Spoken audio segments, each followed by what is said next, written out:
Tonight on CBC Vancouver News. That goes on for a long time.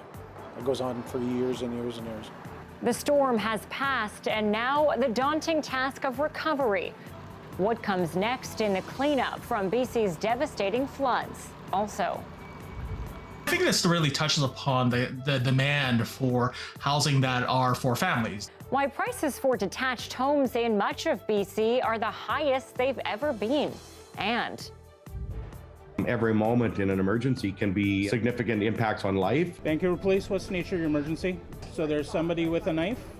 criticism of changes to the way 911 calls are handled in this province.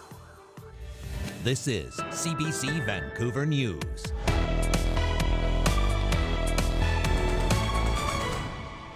Good evening and thanks for joining us. As flood waters stabilize, we're getting a better sense of the scale of farmers' losses, especially in the Fraser Valley. It's huge. Hundreds of thousands of animals and an untold number of crops are gone. Dan Burrett has more on the numbers tonight. Dan, let's start with the animals. How many have been lost so far? Anita, it is staggering.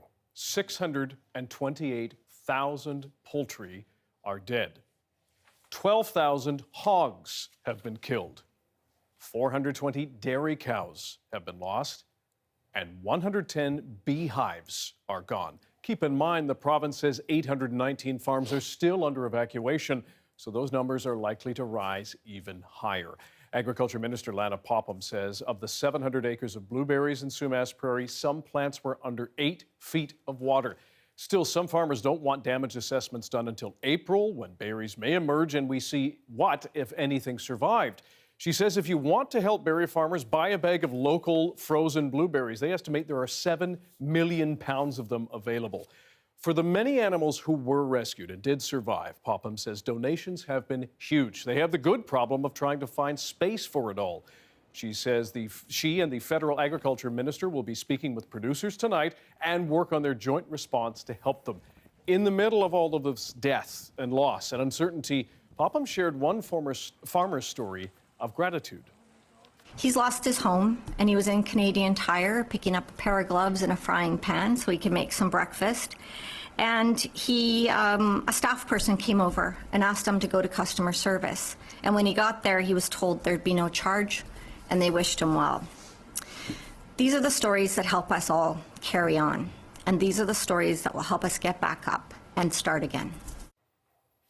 As for concerns about food supply, especially as the holidays approach, Popham says there is plenty to eat even with delays. She's asking everyone to be patient and flexible at the grocery store. Anita? Dan Burrett live tonight. Thanks, Dan. Well, the day after the third straight atmospheric river swept through southern BC, residents are now cleaning up the mess left behind. And one common theme has been the help of others. I thought it was going to be stressful, but it wasn't, because we had such a great turnout with everybody in here, and it was awesome. In some way, this is frightening and terrifying, but we are really blessed with the people who have come to help. Residents will have another clear day to tidy up tomorrow, though rain is forecasted to return by night. Public Safety Minister Mike Farnworth says the recovery is expected to continue over the next year, and the price of the damage is not yet quantified, but measuring of the compassion of the community that appears to be abundant. Well, flood warnings remain in place for much of the South Coast and parts of the Thompson-Nicola to southwest of Kamloops. This is where extensive damage to Highway 8 has cut off communities from each other and chewed away at riverbanks, washing away 4 bridges, roadways, and homes. And though rain is easing, people in the area are still on edge 2 weeks after the first storm hit. This includes the Cooks Ferry Indian Band east of Spence's Bridge, where the Nicola flows into the Thompson River. It's another tragedy after the summer of the fires. So without cell phone, without internet, without folks being home and having a connection, it's really strained here. Here at the mouth of the Nicola, I would say that we are seeing the extensive damage because all that water came from the Merritt area and had nowhere to go by the time it got to Spence's Bridge, and really just was a wall water by the time it got into our area, and it's devastating. The nation's chief says support has been effective but slow, and she is asking the Prime Minister to return to BC and visit smaller communities like hers.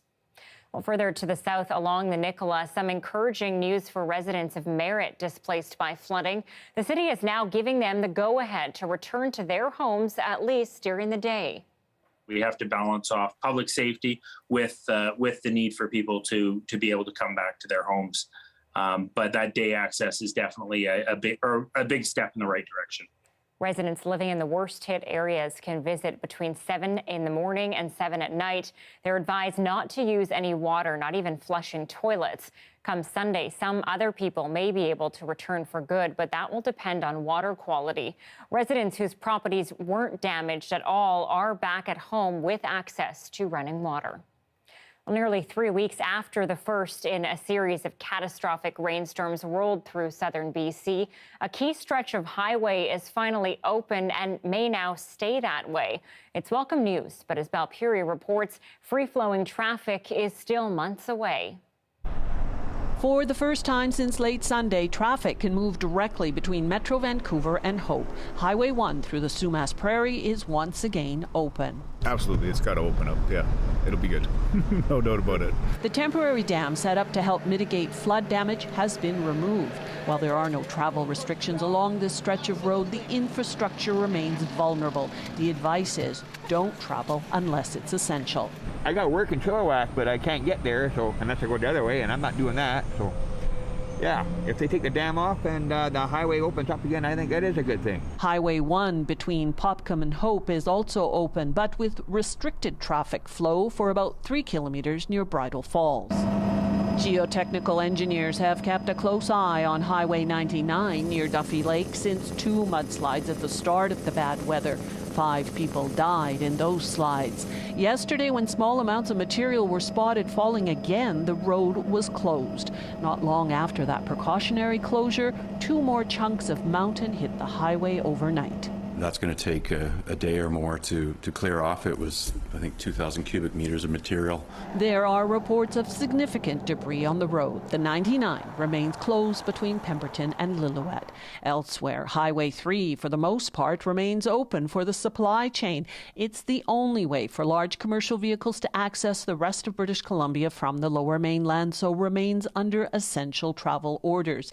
East of Princeton, though, the number 3 is closed due to flooding. A detour is in effect. And on the Coquihalla, crews continue to work, but the projected opening of the key BC route remains at least the end of January.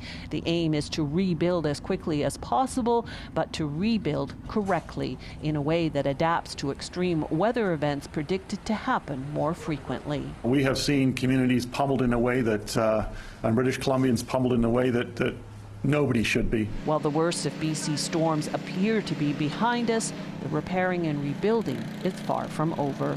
Balpuri, CBC News, Vancouver. Meteorologist Johanna Wagstaffe joins us now. Certainly, what a day makes, right? What a difference it makes. And now, the promise of snow.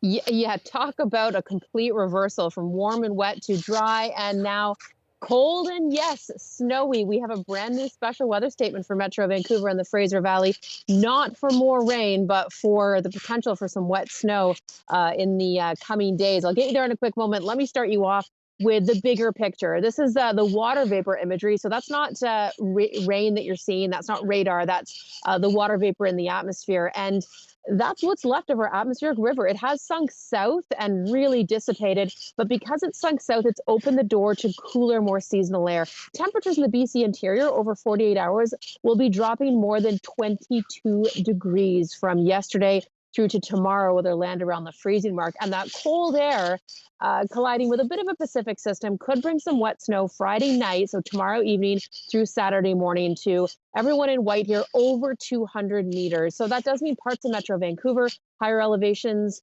down near Queen Elizabeth, SFU, and then of course out towards the Fraser Valley, higher elevations could see some wet snow, possibility for some accumulating. Not a huge event by any means, but it's just such a switch. And with so many people still trying to recover in the valley, it is going to be quite a reversal in the weather we've been seeing. Just taking you through the forecast here, pausing you around midnight. That's when that wet snow will move in, Anita. So I'll time it out. This isn't the end of the wet snow in the forecast. I'll get you through the long range, and it's very wintry indeed. Well, I'll be waiting for the non-wet snow. What is that? I know, right? Yes. Dry Scientists snow? are still working on that one. Yeah. I'll keep you posted. Thanks, Jo. You're welcome.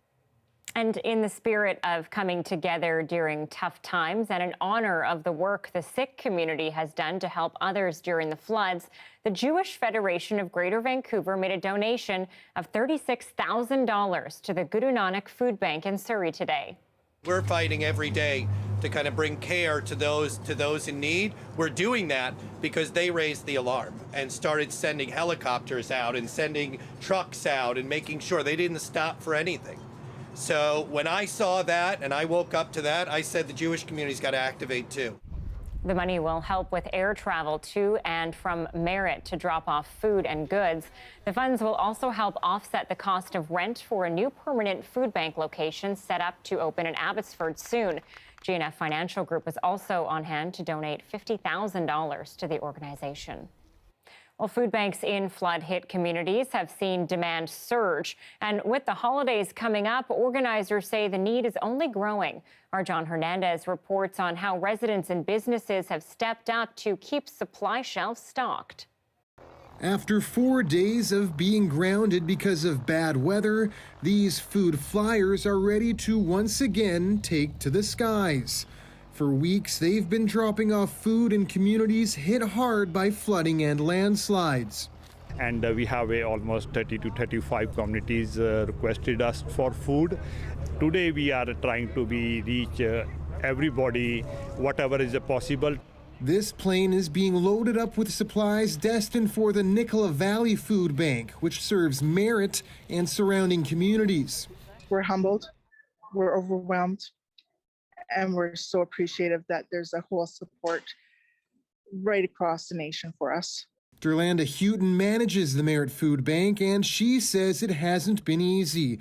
Their primary location is under an evacuation order. They've scrambled to relocate, setting up in this gymnasium.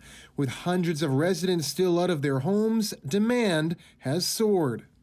It's been hard to keep a track of it, and we don't want to make anybody feel uncomfortable coming through the doors.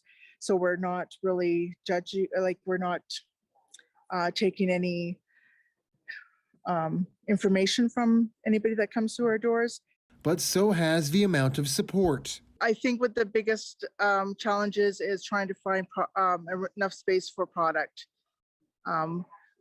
It has not been finding volunteers. Our community, it's wonderful to send, people are coming out to help.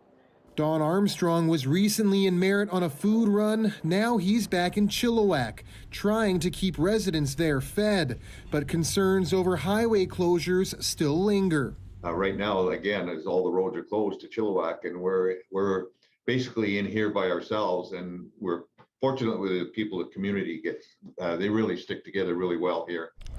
While volunteers continue to load up planes here in Langley, just down the road in Abbotsford, as many as 300 additional households have been accessing food bank services since the floodwaters hit. Organizers expect the demand could last for weeks, even months. But just like we've seen in many communities across BC, there is no shortage of people stepping up to help keep the shelves stocked. John Hernandez, CBC News, Langley. And tomorrow is CBC's Food Bank Day, another year where the day is being kept virtual, but we will have lots of online meet and greets, including with me and Dan. That's happening at 12 tomorrow. And we'll have radio and online programming all day long. You can find out more at cbc.ca/foodbankday.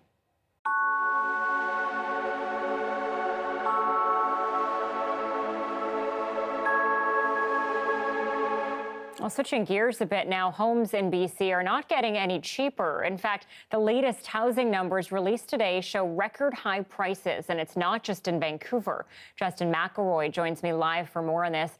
Justin, the cost of a home is now the most expensive it's ever been in much of Southwest BC. Yeah, that's right, Anita. The average price for a detached home in Greater Vancouver last month, more than $2.2 million, the highest ever. And you might think that's high. It is. It's a 25% increase from November of last year. And it's high for townhomes as well and condos. But you might go, well, that's just Greater Vancouver. What about the suburbs where you're supposed to buy your first home, we're told? Well, if you go there, and if you take a look at this chart, in the Fraser Valley as well, numbers for homes and prices are up even by a higher percentage. Same with townhomes and same with condos. But you might go, okay, so the Lower Mainland's not for me. I'll go to Vancouver Island. But if you go to Greater Victoria, it's much the same story. $1.7 million for a detached home in Fraser Valley, $1.3 million for a detached home in Greater Victoria. It's high across the board. And there's a lot of reasons for this. One is low interest rates. One is during the pandemic, a lot of people trying to get more space for where they're living. And another simply is demographics. The millennials generation is now really hitting the prime time of household formation and really looking for larger homes through which they can raise their children as well as work in these days in the face of the pandemic. Well, we've seen home costs rising throughout the pandemic. Last time this happened significantly, we saw the Liberals take a lot of heat when they were in power. What is the current government saying, and is it concerned? Yeah, well, there are other crises taking up a lot of the government's time at this point, of course. But this is something that they have been monitoring. They have said in the past that their 30-point plan is their key for making things more affordable and moderating the market. And in fact, it was just 10 days ago when the prices of homes were brought to Finance Minister Selina Robinson, and she sounded pretty positive about what her government was doing. We've seen with the pandemic how things have changed. As a government, we continue to remain nimble. That's why we brought in $2 billion for the Housing Hub in the last budget, recognizing how important it is to continue to address housing affordability. And we are monitoring very closely, and we are seeing since over the last 7 months or so, we're starting to see things start to moderate. Now, I asked the government how they could say moderate given the huge spike over the last 2 months, and they admitted that those numbers were based on what the government was seeing in September. We've seen 2 months with the numbers going quite higher. So in a statement, the Ministry of Finance said that they are monitoring this. They say that there is more work to be done. And they also, of course, talked about the previous government saying that they had a lot of work to do. Common strategy for any government when they're in hot water. All right. Thanks, Justin.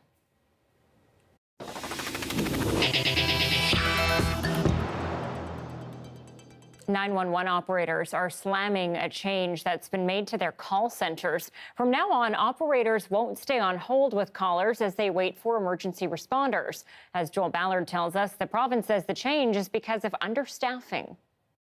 911, do you need the police, fire, or ambulance? In BC, the majority of 911 calls are answered here by staff at ECOM. These operators stay on the line until you are connected to either police, fire, or ambulance. But as of Wednesday, that changed. Now, you are placed on hold. Up until now, we have never disconnected with a caller that comes into 911 until we're sure that they're connected with the service that they need. The new rule only applies to calls for ambulances. But Grant worries the change puts callers at risk, adding that wait times to be connected with a dispatcher can sometimes take up to 20 minutes, and emergency situations are dynamic. Your situation can completely change from that initial conversation that you had with our 911 operator to being potentially unconscious and unable to respond. When that ambulance dispatcher picks up the phone, they don't know what's happened to them. The team at ECOM says the change has to do with backups at the BC Ambulance Service. The majority of calls to BC Ambulance have experienced delays to be transferred from 911 to the BC Ambulance call taker. Gruter Andrews says it's causing traffic jams at ECOM. And although he recognizes the important role his staff play in supporting callers, difficult changes were needed. When you're faced in a tight resourcing situation with a choice between giving somebody emotional support and getting to that next call for police or to fire for somebody whose house may have caught on fire, that is deemed more important. The paramedics working in the field worry that gap in connection could lead to further problems, like dropped calls. but they admit staffing levels for paramedic dispatchers are an issue. We were seeing about, at times, 30-40% of our staff, our positions not staffed. The service is actively training more staff, but in the meantime, he says long waits aren't uncommon.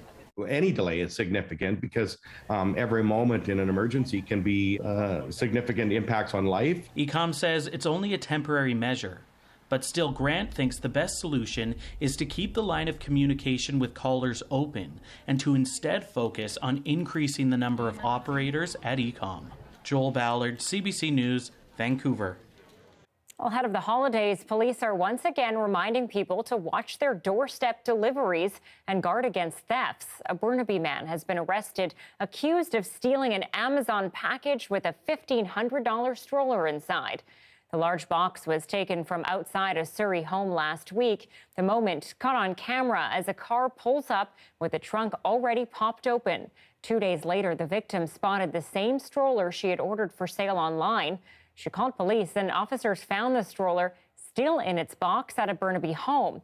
The RCMP also managed to seize a stolen Mercedes-Benz allegedly used in the theft.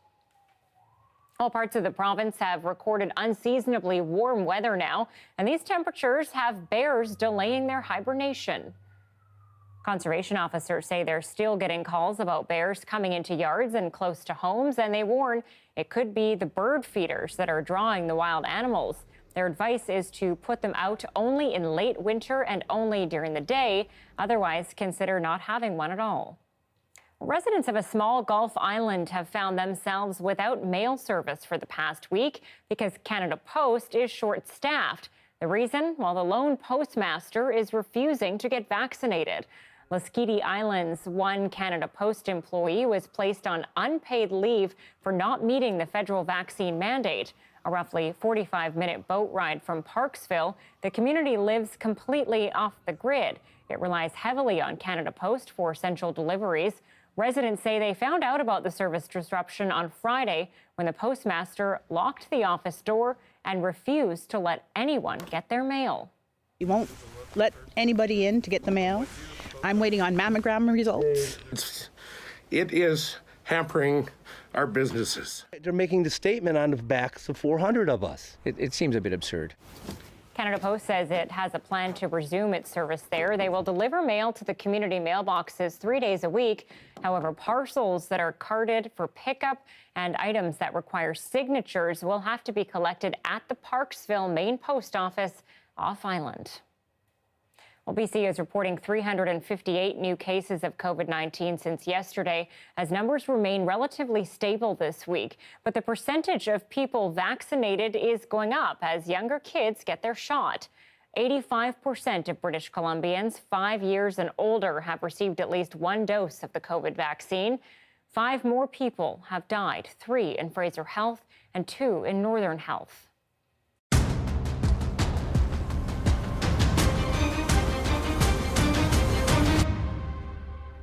Well, with all this catastrophic flooding and heavy rain that's devastated our province, some experts are offering temporary and long-term solutions to prepare our homes for extreme weather and flooding in the future.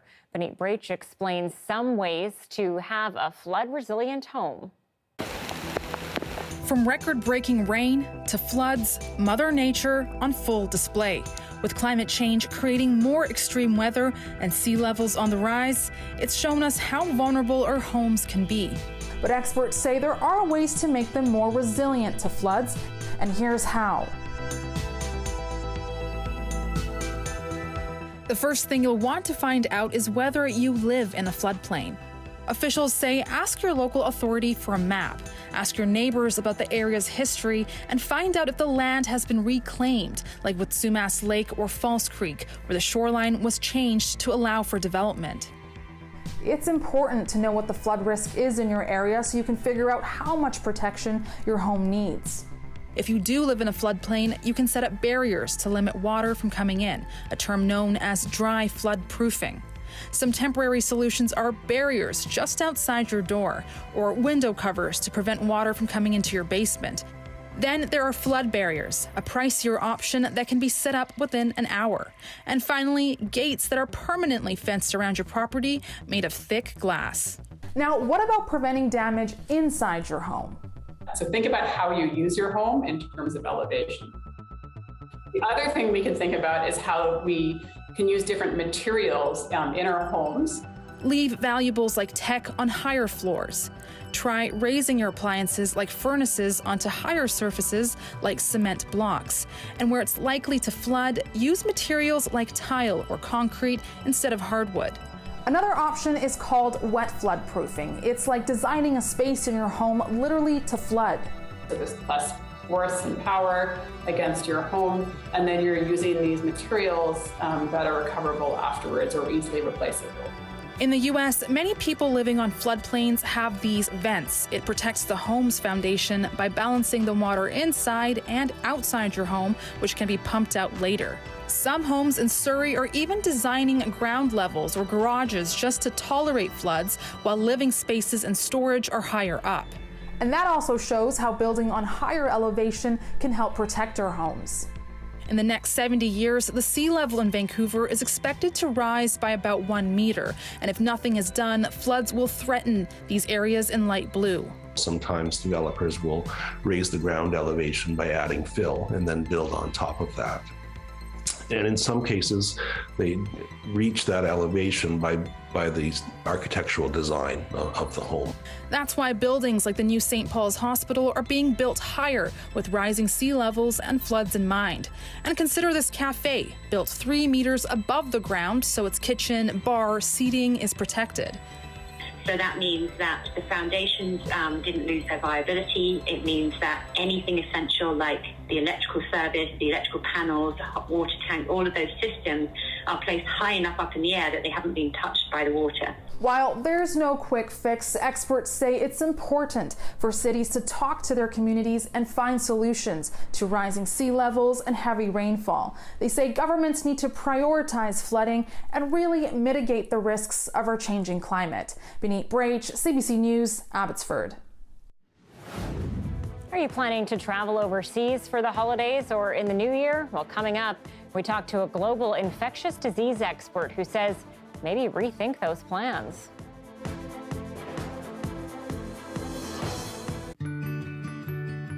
Let's make the season kind at CBC British Columbia's Food Bank Day. Last year, we raised a record-breaking amount of money for local food banks across BC, and we want to do the same this year. Kick off the holiday season with a day of festive programming and connect with your favorite CBC personalities at our virtual open house in your house. Join us online and on Radio 1 tomorrow.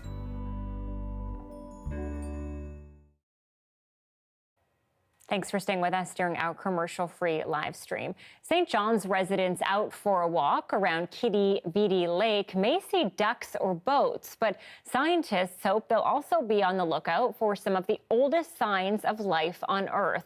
570-million-year-old fossils were found in the boulders lining the lake just a couple of weeks ago.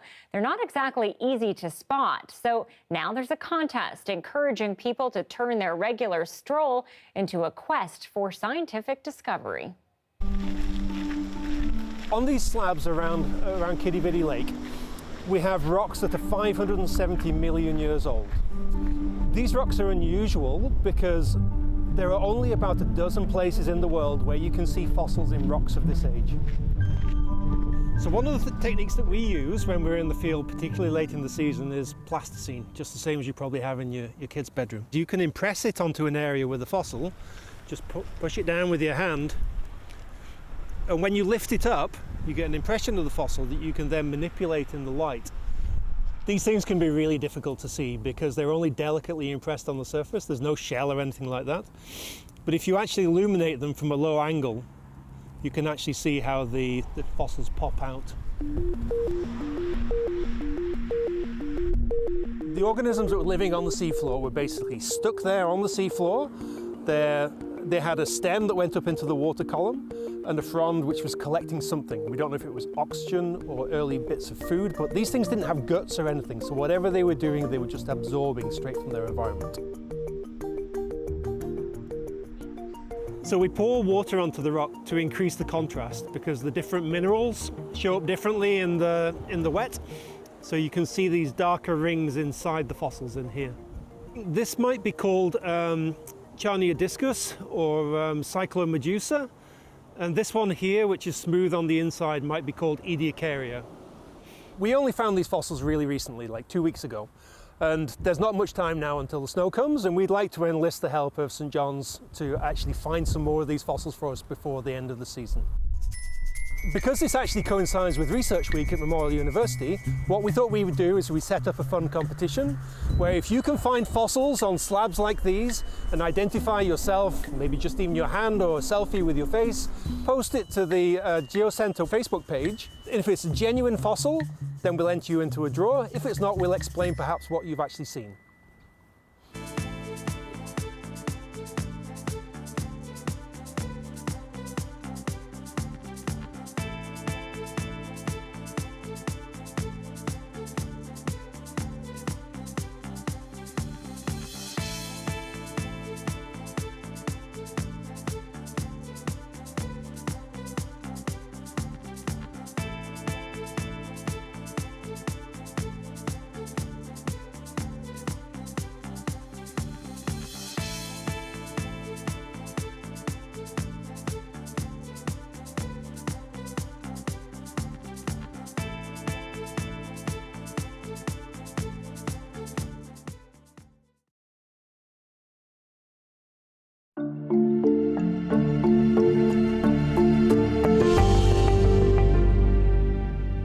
In Germany, it's not travelers feeling pushed around by new COVID rules.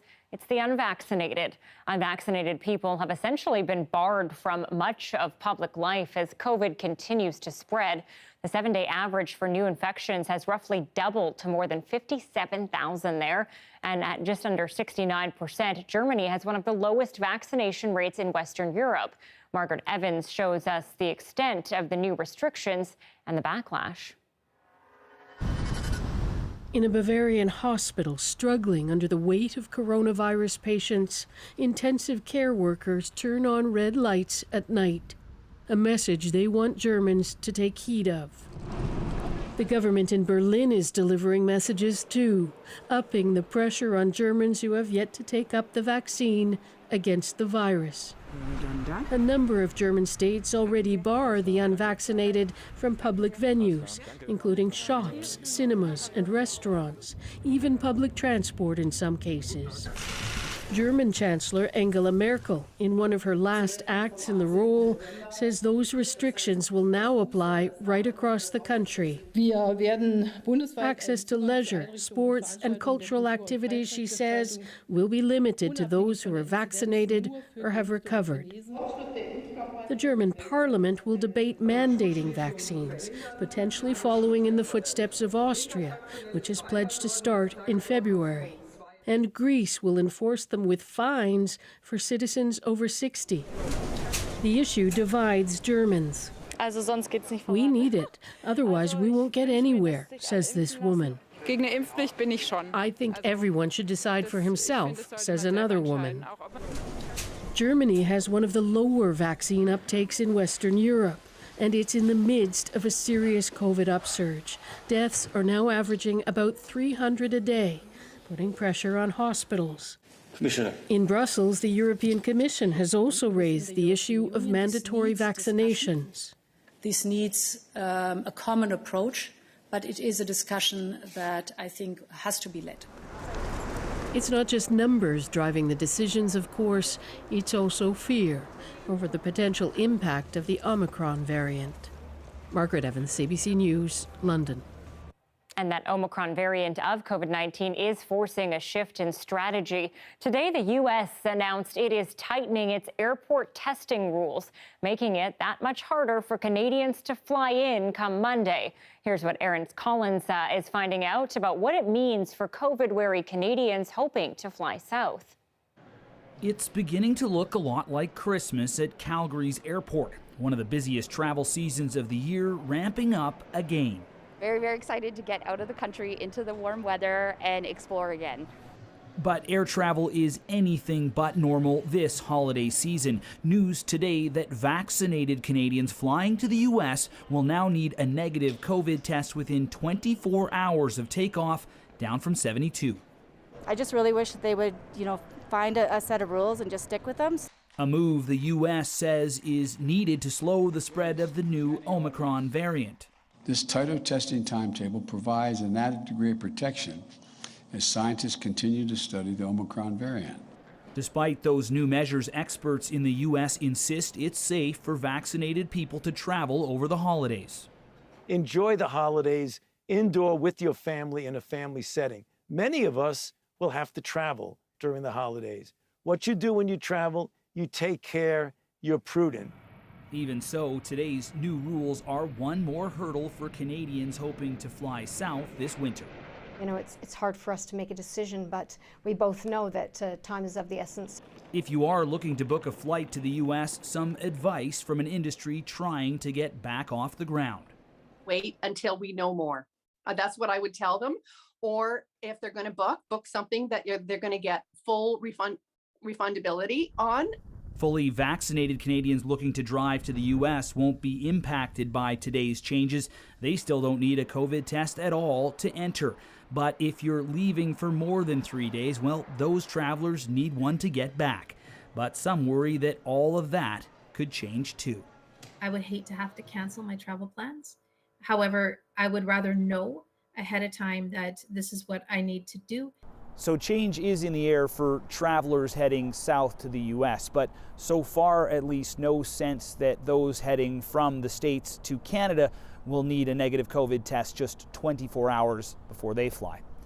Aaron Collins, CBC News, Calgary. The emergence of the Omicron variant has put a wrench in many people's holiday plans, especially those looking to travel. So far, we know of one case in BC, but elsewhere in the world, the variant is showing high transmissibility. SFU professor Kelly Lee joins me now. She's the Canada Research Chair in Global Health Governance. Thanks for being on the show. You're most welcome, Anita. With so many unknowns right now when it comes to Omicron, do you think it's a good idea to travel? Well, at this time, there's so much uncertainty. I mean, we now know this variant is in at least 24 countries, and I imagine that number is going to increase. And that includes the US, which has a case that has community transmission suspected. So we're looking at a situation where we're having cases of reinfection among people.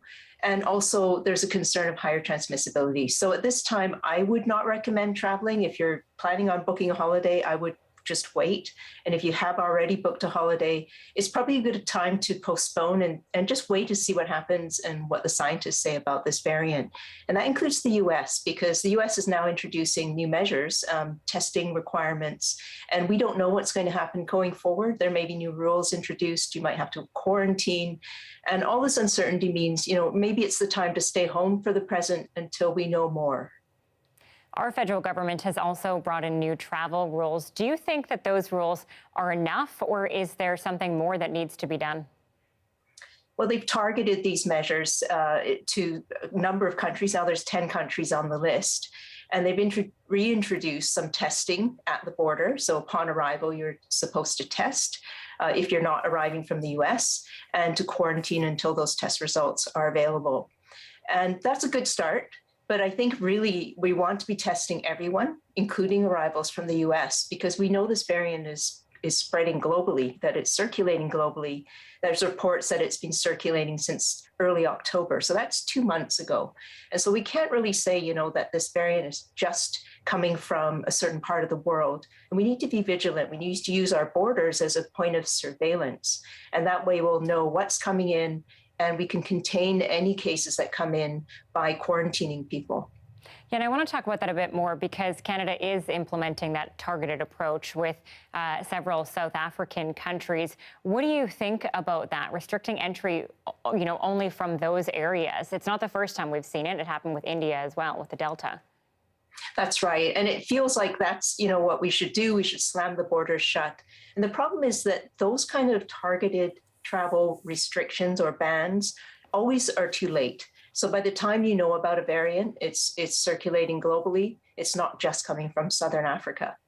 The other thing is that travel is global, which means people may transit through one or two different countries, and they might, mix in other populations at travel resorts, at airports, and so on. So the risk is really global, and it's also punitive. So you're punishing those countries that have come forward and been open about reporting these cases, and saying, if you do that, you're going to be hit with these travel restrictions, and that's not good. We want people to come forward and share information as openly as possible. SFU's Kelly Lee, thank you so much. You're welcome. A story held in secret for generations, the intergenerational trauma created by residential schools that has one family still reeling.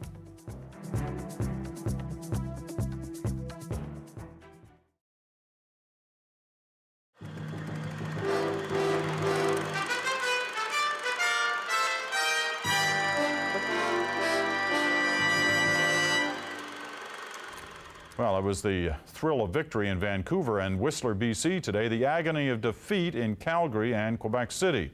All were in the running to bid for the 2010 Winter Games. Today, as Ian Hannamansing reports, the Canadian Olympic Association announced its choice. Calgary, 21. It couldn't have been much closer. On the first ballot, Vancouver Whistler edged Quebec City 26 votes to 25. Calgary a close third. And then the final tally was announced. Vancouver, 40 votes. In British Columbia, jubilation. For the unsuccessful bids, obvious disappointment. In Quebec City, an added political dimension. The Canadian Olympic Association had delayed announcing the bid results until after the provincial election. And today, Quebec's mayor said concern about the province's political climate defeated their bid. It's rotten, he said, to choose a city on the basis of politics. In Vancouver, conciliatory words from Olympic champion skier Nancy Green. So there's a tremendous job to be done, not just here in Vancouver and at Whistler, but all across Canada.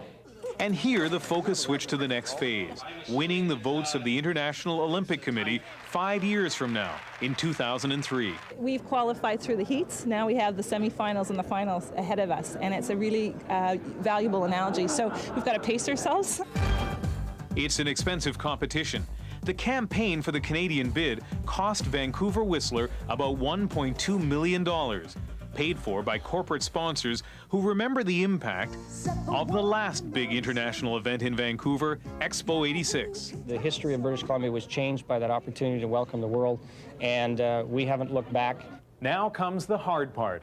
The people behind the Vancouver Whistler bid figure it will cost about $15 million to woo the members of the International Olympic Committee. And one Canadian official says it's too early to even guess at the prospects of winning. Ian Hannamansing, CBC News, Vancouver.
Here are some of the stories we're following tonight on CBC Vancouver News. BC is now set to begin rebuilding from the extensive flooding and mudslides now that the last of 3 major storms is over. More than 4,000 people remain on evacuation order, and while Highway 1 is now open, people are still being asked to not travel unless necessary. Highway 99 between Lillooet and Pemberton is closed due to a mudslide. The average price of a single detached home in the Fraser Valley sold for $1.6 million last month. That's the highest ever. It's also the highest ever for Greater Victoria at $1.3 million.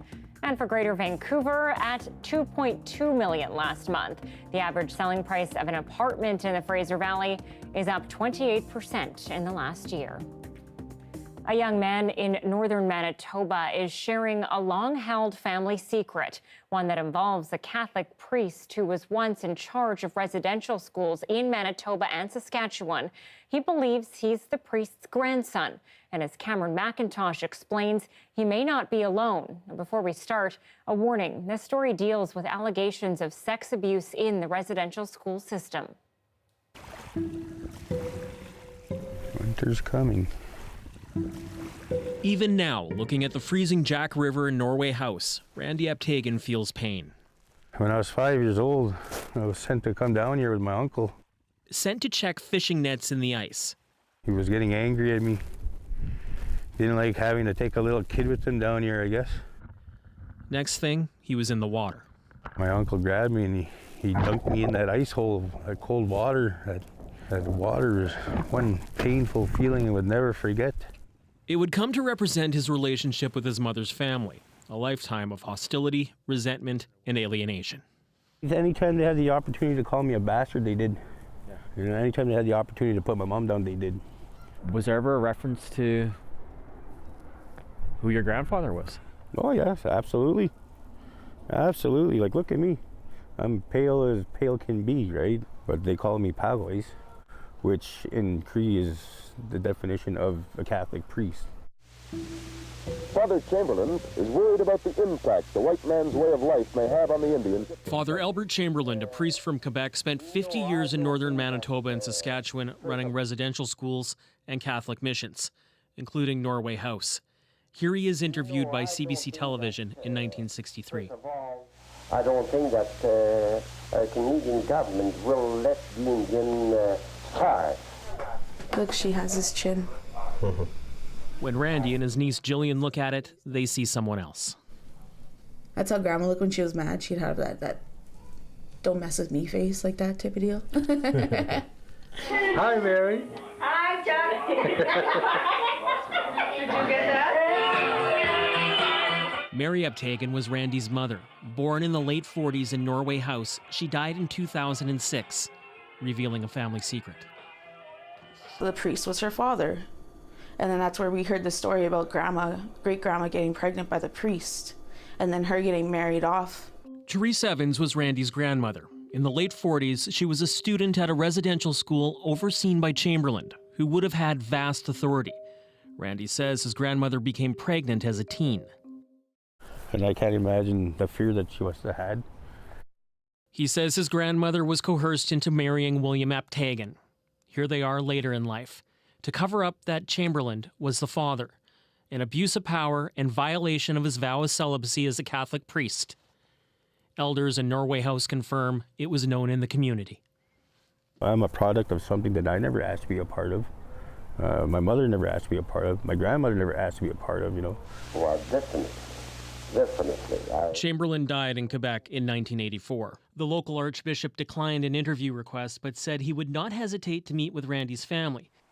Meanwhile, this expert says historic cover-ups of Catholic priests having children are well documented. There's at least 15,000 children on a global level, but that'd be the conservative estimate. This is what we found. Looking through the archival record, Randy is convinced what he sees backs up his mother's story. Here you are, you're looking at something that's a part of you that you never knew you would ever be a part of.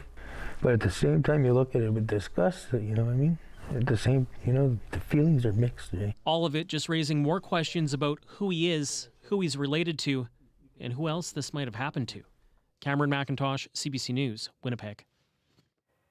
If you or someone you know is looking for support, you can reach the National Residential School Crisis Line at 1-866-925-4419. It operates 24 hours and is available for anyone impacted by the lingering effects of residential schools and anyone who's been triggered by this story.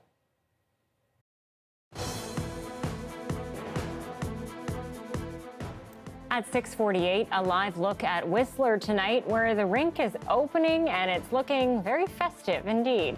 There is going to be some snow to add to the hills. Johanna has all the details next.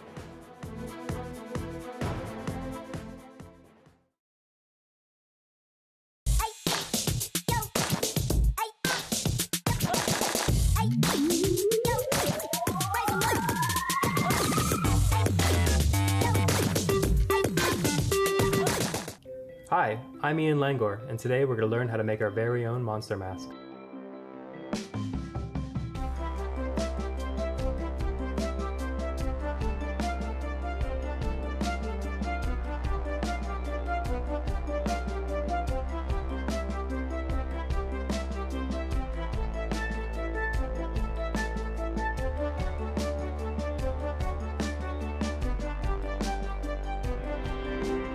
So first we're going to construct the shape of the head.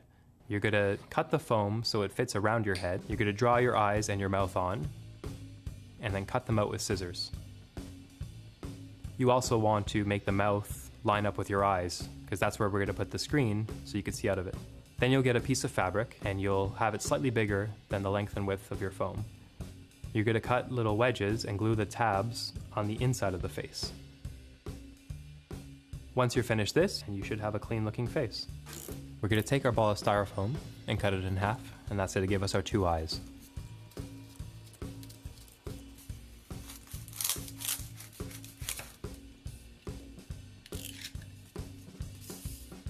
You're going to take each half and drape some fabric over it. You could drape the fabric high to make your monster happy, or you could drape it low to make him look sleepy. And you'll want to pin them in so they're held in place.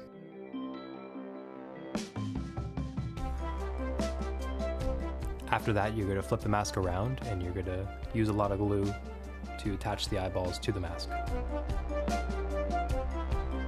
You're going to take your mesh and you're going to fold it to increase the density. This will allow you to be hidden inside the mask. And just place the glue around the outer part of the mouth. Okay, so now we're going to make our monster head round. So you're going to add a little bit of glue at a time and reinforce it with pins, so while the glue dries, it'll hold together.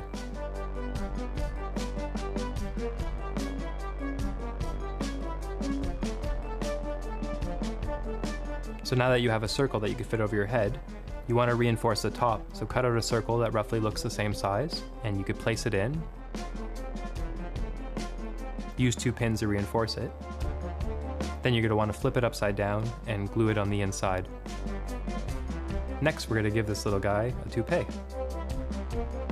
And then slowly go around and add some glue. In this final step, you're going to customize your monster. You could add anything you'd like: nostrils, teeth, droopy slime coming out of its mouth or its head.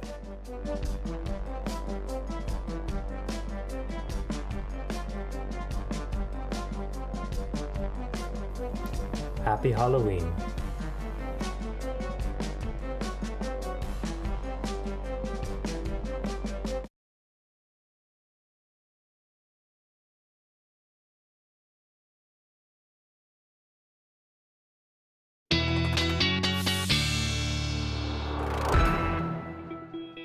Time now to check in again with meteorologist Johanna Wagstaffe. And Joe, I feel like winter is here. Yeah, there was no easy transition. No winter is coming build up. Winter is here. I mean, we're going to see it pulse into the south coast in a few phases. And I'm not looking at any accumulating snow to any great amounts, but flakes flying very soon for everyone. Let me take you to the current temperatures. You can feel it in the air tonight. 6 at YVR, but just getting away from the coast a little bit, and 2 down towards Victoria. 4 and through Squamish. Temperatures will drop quite steadily tonight, getting down to close to the freezing mark. We've got a dry Friday ahead, a cool but increasing cloud day. I want to get right to some of the forecast snowfall amounts, which will start Friday overnight into Saturday morning. We do have a special weather statement in for parts of the island, Metro Vancouver, and the Fraser Valley, really just for areas above 200 meters. And this model, European model, is doing a pretty good job of showing you that. You can see the whites Those are the trace amounts for usual suspects. Those of you who often see the wet snow, West Van, sort of above the upper levels, SFU, even down towards Queen Elizabeth, and then parts of the Fraser Valley, Tri-Cities, a chance of seeing some slushy snow Saturday morning before things taper off. But notice the darker blues out towards the Fraser Valley. Definitely watching this just with so many people still out of their homes and highways and roads being repaired. They'll be doing that in wintry conditions. So here's that first pulse of moisture for Saturday, not an atmospheric river, just a Pacific low. We get a break Sunday, and then Monday looks like another one rolls in off the coast. Again, not a river event, just a classic early or late fall, I should say, early winter Pacific low. Look at the temperatures across the interior tomorrow. What a dramatic change from the temperatures we saw yesterday. We were breaking all sorts of daily, provincial, and tying for a national temperature record in the interior. Kelowna went from 18 yesterday to a +3 tomorrow.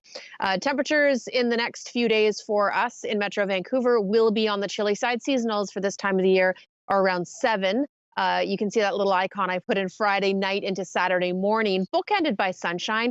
Notice our overnight lows, though. They're cool enough for the foreseeable future. Then when we do get a pulse of moisture in, we'll see that it falling as snow through the early morning hours before temperatures warm up. So it's Monday morning. I'm thinking we'll get the next pulse of wet snow changing to rain. Looks like a pretty showery week next week, but nothing major. And then Anita, keeping my eyes on a bigger system for the end of next week. So we're talking 7 days out in the forecast, but not out of the question that it could be a big deal, but I dare say those words right now. Okay, I'll keep bugging you every day for the update as we get closer and closer. Sounds good. It's a date. Thanks, Jo. You're welcome. Well, if you're itching to lace up those skates, this Christmas season brings you a lot of choices. Where to hit the ice is next.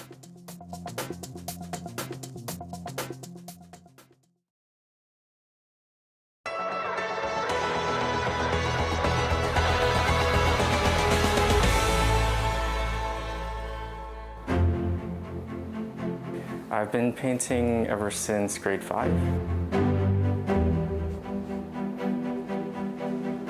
The postcard project is really this exciting initiative where we're featuring 20 local Brampton artists and giving them the opportunity to write a love letter essentially to the city of Brampton, and also the visuals that come with that. So to really write about what makes Brampton so amazing, so unique, and tell their their artist's story and their relationship to the place that they call home. It's titled To Find Home. It reminds me of the times I'd go biking with my brother, my mom, and dad, just through Manitou Park. It's very leafy. It's like the trees would overhang into the trail, and this is what I'm trying to convey as well. And it's just a sense of safeness, home, and just kind of the ideas of home just all crammed into this canvas. Yeah. Brampton is an incredibly diverse city, and I think one amazing part of this project is it is reflected in it. And you really get everything from a poet writing a poem to Brampton to a painter painting a scene of Brampton. You know, so many different sort of stories within this project. The showcase was asking us to speak about our relationship to the city. I thought, why not take this photo, which already caught my eye, but speak to something that can touch the heart.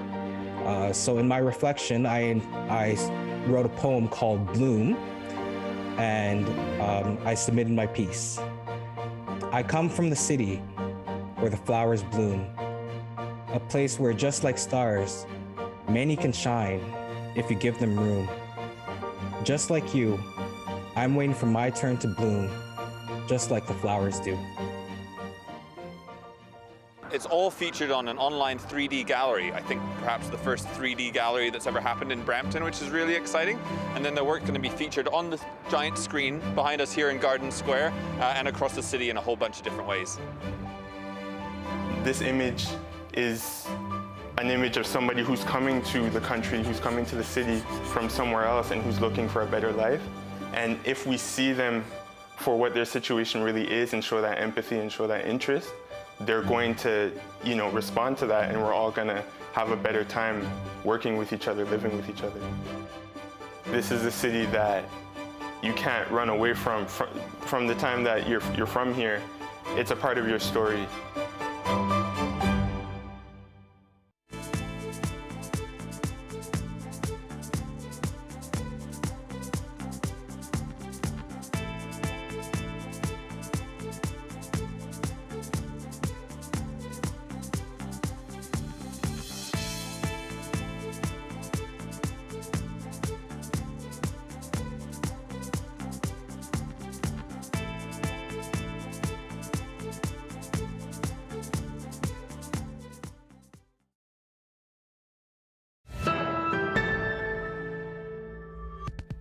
Well, the city of North Vancouver is kicking off the holiday season by reopening the Skate Plaza at the Shipyards in Lower Lonsdale. People already enjoying today. The rink took a hiatus last year due to the pandemic. The city says since the Skate Plaza is considered outdoor recreation, proof of vaccine is not required, and skaters won't need to wear a mask out on the ice. And the rink at Robson Square in downtown Vancouver is opening again this year as well, but COVID-19 protocols are a bit different there. Skaters 12 and up must now show proof of vaccination, and masks are mandatory even when out on the ice. Both rinks will stay open until the end of February. Lots of holiday things to do this December around the province. And a reminder, tomorrow is our annual Food Bank Day. It's all virtual this year again, but you can head to our website for all the details on how to take part. Have a good night.